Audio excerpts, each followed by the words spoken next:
Chers amis téléspectatrices, téléspectateurs, bonjour, bonsoir depuis votre position. Une fois encore, je suis très heureux de vous recevoir sur votre hebdomadaire sportif Prime News Sport. Aujourd'hui, nous recevons pour vous un inconditionnel de l'actualité sportive. Je veux nommer un confrère de BIP Radio, Léonard Claudel. Bonjour. Salut Carmel, salut à tous. Alors, merci d'avoir accepté notre invitation. Aujourd'hui, nous allons parler de la liste des joueurs convoqués par le sélectionneur national du Bénin, Gernot Rohr, et du premier match de cette qualification pour la CAN face au Nigeria, les Super Eagles. Ensuite, nous aborderons la nouvelle formule de la Ligue des champions des clubs européens.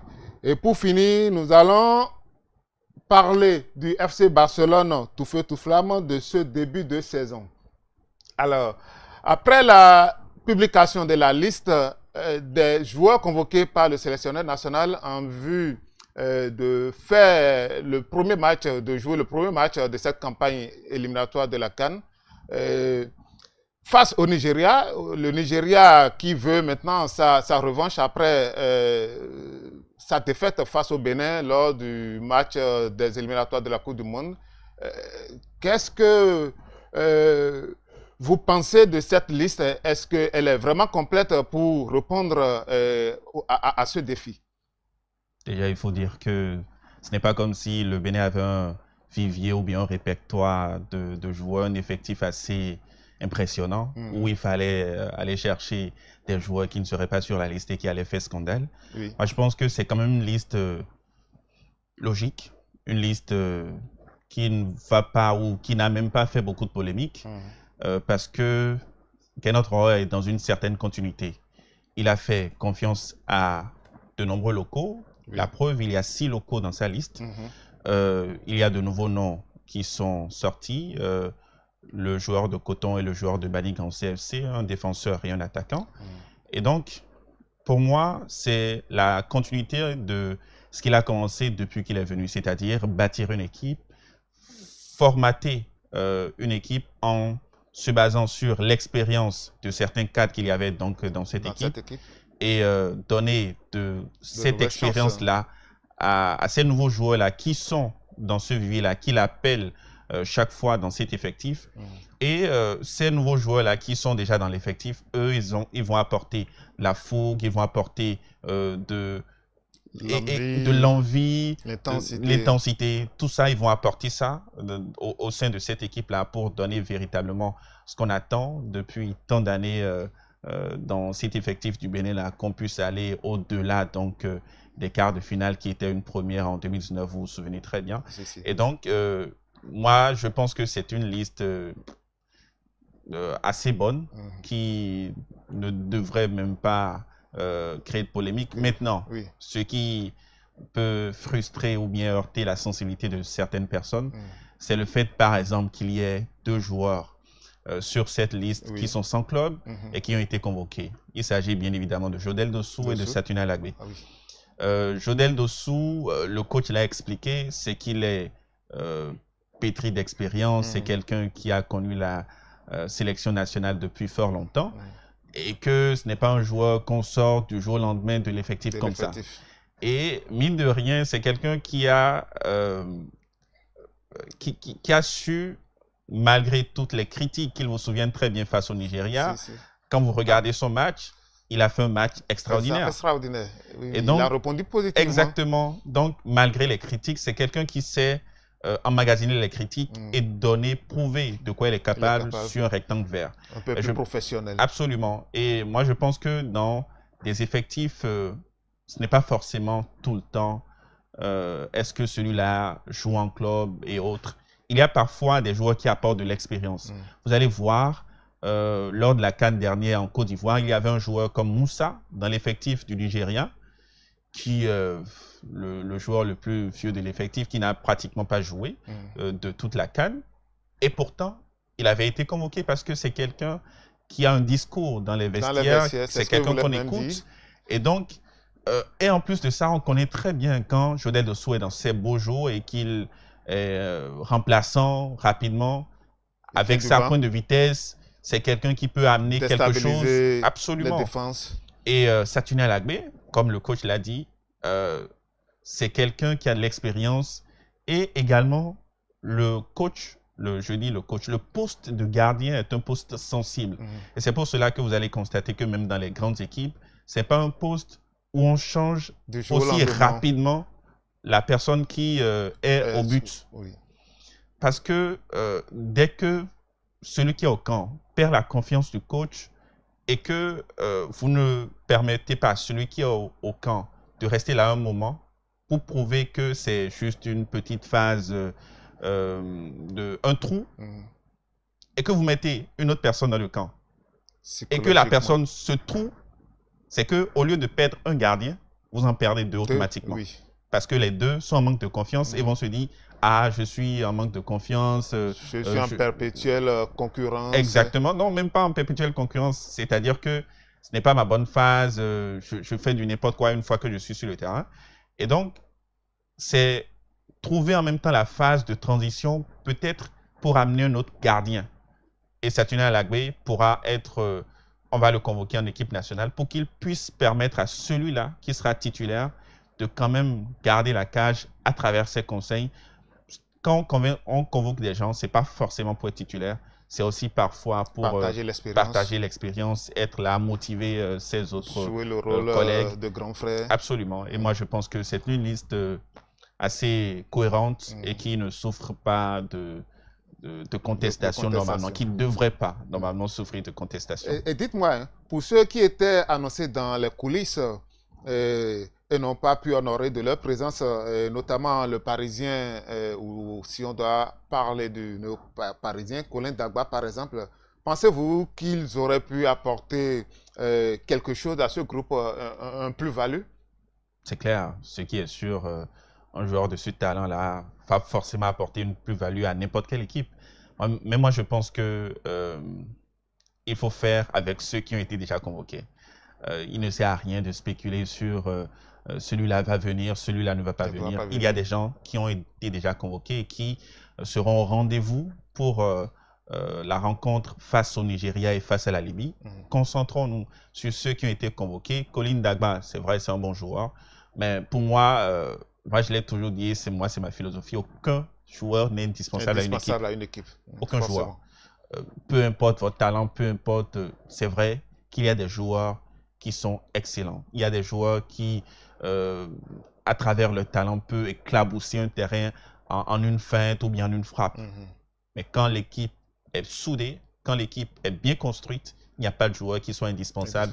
On trouve toujours un schéma tactique qui peut le substituer, qui peut permettre à cette équipe-là d'évoluer sans ce joueur-là. Et moi, je pense que pour le moment, on évolue tranquillement. S'il veut, il vient. S'il ne veut pas, il ne vient pas. Pour moi, il n'y a pas encore péril à la demeure. Pas du tout. C'est comme un grain de sel, un grain de sel dans une mer. Pour moi, il n'y a pas encore de péril à la demeure. C'est pas comme si Colin Dagba, c'est Cristiano Ronaldo non plus. Non plus. Donc, non plus. Il faut relativiser. Savoir. Absolument. Voilà. Alors, nous allons parler de la nouvelle formule de la Ligue des champions européenne. Au retour de la trêve internationale, hein, les footballeurs vont démarrer, pour ceux qui jouent en Europe, la compétition européenne de football la plus suivie, la Champions League. Sauf que pour cette fois-ci, la formule de poule à 4 clubs n'aura plus droit de citer dans cette compétition. Une vraie ligue va remplacer cette phase de groupe et les clubs disputeront 8 rencontres. Quand autrefois, à cette même phase de la compétition, on disputait 6 rencontres. Les clubs ont donc hérité cette fois-ci d'un tirage effectué par l'intelligence artificielle où chaque club doit affronter 2 adversaires dans chaque chapeau. Au total, on aura 8 rencontres, 4 à domicile contre 4 différents clubs et 4 à l'extérieur contre 4 différents autres clubs. Le PSG hein, est le club qui a été le plus défavorisé par ce tirage, car le tirage lui a réservé hein, de gros clients comme Man City, le Bayern, de Munich, l'Atlético de Madrid, Arsenal, Girona dans une moindre mesure, et Stuttgart, Salzbourg et le PSV Eindhoven. Avec cette formule, qu'est-ce qui va véritablement changer? Moi, je pense que ce qui va véritablement changer, c'est l'argent. Parce que quand on augmente le nombre de matchs, c'est forcément pour avoir plus de droits télé, c'est pour accrocher encore plus les gens devant leur télévision. Donc, au final, on avait refusé cette initiative-là de la Super League. Initiée par Florentino Pérez et Bartomeu. Exactement. Aujourd'hui, on est à une Ligue des Champions qui a plus de clubs qu'auparavant. Et franchement, même quand vous entendez les spécialistes en parler, vous vous demandez, mais véritablement, déjà vous avez du mal à comprendre la nouvelle formule. Parce qu'elle est éminemment compliquée. Il y a également des zones d'ombre. Absolument, elle est éminemment compliquée. Et donc, on attend de voir avec la suite, puisque le tirage au sort n'est pas encore terminé. Il y a un autre tirage au sort qui sera en janvier 2025 pour véritablement mettre tout le monde, puisque pour le moment, c'est les chapeaux qui ont été tirés au sort. Donc, on aura le tirage complet par groupe pour être situé sur chaque groupe et comment ça va évoluer. Moi, je pense que ce qui est sûr, tant que le ballon roule et que nous sommes contents et que nous, on a envie de voir de beaux matchs, on a envie de voir les grands joueurs, les meilleurs joueurs au top de leur niveau pour nous fournir de bonnes prestations sur les rectangles verts pour qu'on puisse s'épanouir. C'est tout ce qu'on demande. Sinon, moi, je pense que changer de format, il n'y avait pas... il n'y avait pas une nécessité tout de suite. Mais bon, après, eux, ils voient leur poche. Ils se disent, est-ce que ça rapporte véritablement gros? Il faut que nous puissions prendre en charge ceci, il faut que nous puissions prendre en charge cela. Mais il y a un défi, c'est qu'il y a plus de matchs pour des joueurs qui ont plus de compétitions et les compétitions s'augmentent chaque jour. Les joueurs. Et ça épuise les joueurs physiquement. Et ce qui fait que, franchement, si vous êtes un joueur qui est au top de votre forme, vous êtes tout le temps titulaire en club, vous venez en sélection nationale, vous êtes encore titulaire. Au bout d'un moment, vous commencez pas à craquer, surtout si vous êtes quelqu'un qui n'est pas assez discipliné, qui ne savait pas quand vous reposez ou pas. À un moment donné, une vie extra-sportive saine. Exactement. À un moment donné, vous allez craquer parce qu'il y a tellement de compétitions et ce n'est pas prêt de finir parce qu'il y a de nouvelles compétitions par-ci, par-là. Chaque année, donc, qui sont annoncées également. La Coupe du Monde des suffisamment compliqué. On se demande, au final, on propose des compétitions. Oui, c'est pour les téléspectateurs. Oui, c'est pour avoir de l'argent. Mais c'est quand même des joueurs qui jouent. C'est pas des robots. C'est pas des robots non plus. C'est des humains. Donc, à un moment donné, il faut également un peu se regarder et se dire, oui, ce sont des humains. Ils ont un corps. Et le corps, c'est leur moyen de travail. Un peu comme les journalistes, c'est peut-être la voix pour ceux qui sont à la radio, ceux qui sont à la télé, l'image, ou bien ceux qui sont à la presse écrite, la plume et tout ça. Donc, c'est leur outil de travail. Quand l'outil de travail ne marche plus ou bien défectueux, c'est fini. C'est fini. Et ne pensez-vous pas qu'avec cette nouvelle formule, on aura plutôt des rencontres plus explosives, j'y arrive. Une rencontre, par exemple, on prend le PSG dans sa poule. Regardez, le PSG Bayern, le PSG contre City, le PSG contre Arsenal, le PSG contre Atlético. C'est des rencontres électriques qui se dégagent également. Mais bon, on avait toujours eu de très belles rencontres. La preuve, on a eu des Real City, on a eu des PSG Bayern, on a eu des Ben, Barça. Pour moi, en termes de rencontres, encore que c'est un tirage au sort. Quand vous faites un tirage au sort, parfois vous tombez contre des groupes, parfois vous tombez contre des petits. Oui. C'est comme ça. Donc, moi, je ne pense pas que cela va influencer forcément les affiches, parce que forcément, quand vous faites un tirage au sort, vous pouvez tomber contre des petits ou tomber contre des gros. C'est la chance. Et c'est quand vous avez la chance, vous tombez sur des petits et que vous ne prenez pas la grosse tête, vous passez parce que vous avez plus d'expérience qu'eux, vous avez un effectif plus garni qu'eux. Mais si vous prenez la grosse tête, parfois, c'est des petites équipes qui sortent les grandes équipes facilement et rapidement parce que eux, ils ne sont pas venus s'amuser, vendre la moutarde, ils ne sont pas venus s'amuser. Et donc, au final, on dit, ah, une grande équipe sortie par telle équipe. Donc, c'est ça. Moi, je pense que tout ce que le monde demande en tant que amoureux du sport, amoureux du ballon et tout ça, c'est qu'il y ait de bonnes rencontres, qu'il y ait le fair play et que les supporters soient dociles et qu'on suive le football toujours dans la convivialité. Et nous avons fini par parler du Barça, un Barça étincelant hein, qui régale pour ce début de saison. Au-delà du jeu proposé, hein, le flopé de but marqué fait plaisir aux supporters catalans. Et qu'est-ce qui a métamorphosé ce Barça de Hansi Flick et le démarque du Barça du début des années antérieures? Moi, je pense que c'est trop tôt de parler de métamorphose. On a fait 3 matchs. C'est vrai, les statistiques sont impressionnantes. C'est 3 matchs, 12 buts marqués.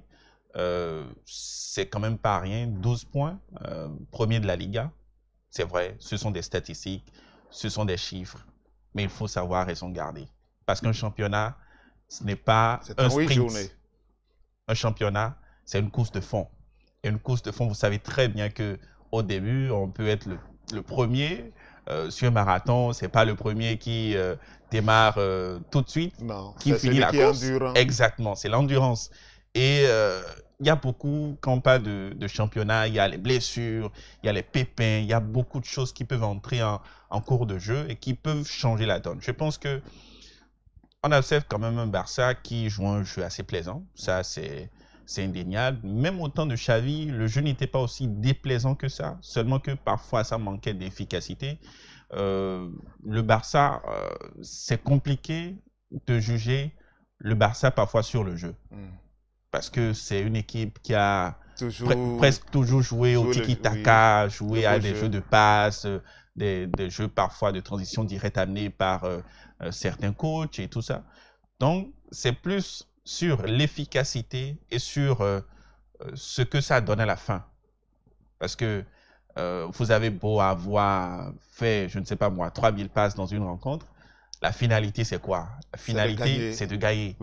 Donc, si l'équipe adverse fait un bloc bas pendant 90 minutes, vous arrivez, vous faites des passes, et ça ronronne, vous n'arrivez pas à percer le mur. En une contre-attaque, les autres marquent 1-0. Le match est fini, vous perdez les 3 points. Donc moi, je pense que pour le moment, ils font un jeu plaisant, et ils sont en même temps efficaces. Et donc, c'est vrai, il y a un nouvel entraîneur, Hansi Flick, qui est allemand. On connaît très bien le football allemand, c'est un football également sur des passes assez précises, un peu léché quand même. Un bourreau qui est en voie d'être le sauveur. Oui, un bourreau parce qu'en temps il était au Bayern et qu'il a chicoté correctement le Barça quand il était à son poste. Mais bon, c'est le football. Score qui est mémorable, historique. Et bon, qu'on ne dit pas au risque de réveiller les vieux démons dans la tête des supporters barcelonais. Donc moi je pense que nous, en tant qu'amoureux du cuir rond, on aime toujours quand toutes les équipes sont en bon état de forme. Ça promet quand même, ou ça permet à ce que quand on a des classicos, que ce soit vraiment des classicos de belle facture. Voilà, de belle facture, de belle envergure. Que ce ne soit pas une équipe qui soit au-dessus de l'autre. Non, on sait que les deux équipes sont en forme. Il y a Classico, c'est vraiment un rendez-vous inconditionnel. Et depuis un moment, depuis que Cristiano Ronaldo a quitté là, Messi également, le Classico ronronnait un peu. Avec l'arrivée peut-être de Benzema aujourd'hui. Au niveau du Barça également, il y a Dani Olmo, le jeune Dani Olmo qui apporte du sang frais à cette équipe du Barça. Et je pense qu'on espère voir de plus en plus, par exemple également le Barça, prendre d'autres stars pour permettre à ce que quand on parle de Classico avant, on disait c'était le match entre Cristiano Ronaldo et Messi. C'était un match dans le match. Ce qui rendait encore la rencontre plus piquante. Exactement, plus belle. Il y avait des teasers par-ci, par-là. Aujourd'hui, il y a de moins en moins ça. Donc, il faut que ces équipes-là puissent quand même s'offrir les services de ces stars internationales pour qu'on puisse quand même également nous régaler, parce que c'est également pour ça qu'on regarde le football. Bon, dans la même veine que Cristiano, l'adversité, l'adversité saine et sportive d'ailleurs, entre Cristiano Ronaldo et Lionel Messi. Aujourd'hui, les deux équipes également peuvent dire oui, nous n'avons plus des stars de cette envergure, mais aujourd'hui, on peut compter sur Lamine Yamal pour le Barça et Vinicius Junior pour le Real. Ils sont en voie de remplacer, même s'ils n'ont pas encore atteint tout le talent de ces deux monstres, ils sont quand même deux têtes d'affiche qui peuvent encore attirer. Oui, oui, absolument. Ce sont des oppositions à surveiller de près. Moi, je pense que c'est vrai, Lamine Yamal, il a quand même été assez étincelant lors de l'Euro, également en club. Mais moi, je suis du genre à être véritablement prudent, surtout quand il s'agit de ces jeunes prometteurs, parce qu'on en a connu, on en a vu, qui ont commencé des carrières tout feu tout flamme, qui enchaînaient des buts et qui se sont éteints du jour au lendemain, soit à cause d'une blessure, soit... Mais généralement, c'est après une blessure qu'ils n'arrivent pas à revenir. Et c'est fini. Et leur carrière est gâchée comme ça. Ou parfois, c'est... la continuité. La starmania qui leur monte à la tête. Ils ne s'entraînent plus, ils font ce qu'ils veulent et ils chutent. Or, comme le monde du football, c'est un monde assez cruel où il y a de petits joueurs qui sont talentueux tout le temps et qui viennent dans la sphère footballistique tout le temps. Et qui frappent à la porte à tout temps. Mais, tout de suite, tu te fais détrôner parce qu'il y a un nouveau joueur qui vient et les médias également t'oublient. Rapidement, assez rapidement, on commence pas à mettre la lumière sur les nouveaux joueurs qui arrivent dans le milieu et tu te fais oublier. Et après, ça donne ce que ça donne. On ne te connaît plus, tu vas commencer par... végéter dans les clubs, je ne sais pas moi, de championship, de seconde zone rapidement. Tu n'es plus sous les feux des projecteurs. Revenons au Barça. Le Barça de Hansi Flick, il était reproché pour ce qui est des fans. Au jeu du Barça, une lourdeur et une lenteur au temps de Xavi, dans la transmission du ballon. Mais cette fois-ci, avec Hansi Flick, nous avons constaté une transition plus rapide et également une pression intense. Est-ce que, quand on voit des joueurs comme les jeunes comme les vieux faire cet effort-là, cet exercice de la première à la 90e minute, est-ce qu'ils peuvent tenir pendant toute une saison? Oui, ils peuvent bien tenir. En fait, c'est ce type de football, c'est même l'ADN du football allemand. Le football allemand est un football hyper rapide, très rapide. C'est des gens qui sont capables de marquer des contre-attaques en 3 passes. C'est un jeu hyper rapide avec des passes assez précises. Donc, c'est une touche que va apporter forcément Hansi Flick au niveau du Barça. Et l'une des qualités également du football allemand, c'est que les premiers défenseurs sont en fait les attaquants. Les attaquants. C'est-à-dire que dès que vous perdez le ballon, vous devez harceler automatiquement devant pour peut-être prendre le ballon. Et donc, les premiers récupérateurs, les premiers qui prennent le ballon chez l'adversaire, ce sont les attaquants parce que automatiquement, et il y a des systèmes de jeu qui leur permettent rapidement d'encercler celui qui a le ballon et de lui chipper le ballon et on reprend la possession du ballon. Parce que plus vous avez la possession du ballon, moins vous courez. Moins vous avez la possession du ballon, plus vous courez. Parce que ça dépend aussi. Vous courez moins quand vous êtes en bloc bas et que vous êtes en latence, vous attendez. Mais si vous êtes une équipe qui a besoin d'avoir la possession, quand vous perdez la possession, vous êtes obligé d'aller chercher le ballon. Et donc, c'est une dépense d'énergie en trop qui va peut-être peser sur vous après. Et donc, le mieux, c'est quand vous perdez le ballon, vous faites tout pour l'avoir au plus dans les 2 ou 3 minutes qui suivent, récupérer le ballon et avoir encore le contrôle du jeu pour aller de l'avant. Alors, merci donc Léonard Claudel. Merci Kamel, c'est un Ce fut un plaisir de vous recevoir sur le plateau. Plaisir partagé. Et j'espère que vous allez répondre pour nos prochaines invitations favorablement. Il n'y a pas de problème. D'accord. Merci chers amis internautes, ça en serait fini donc pour ce numéro. Nous remercions toute la régie Vital Amossou et toute son équipe derrière là-bas. Au revoir et à la prochaine.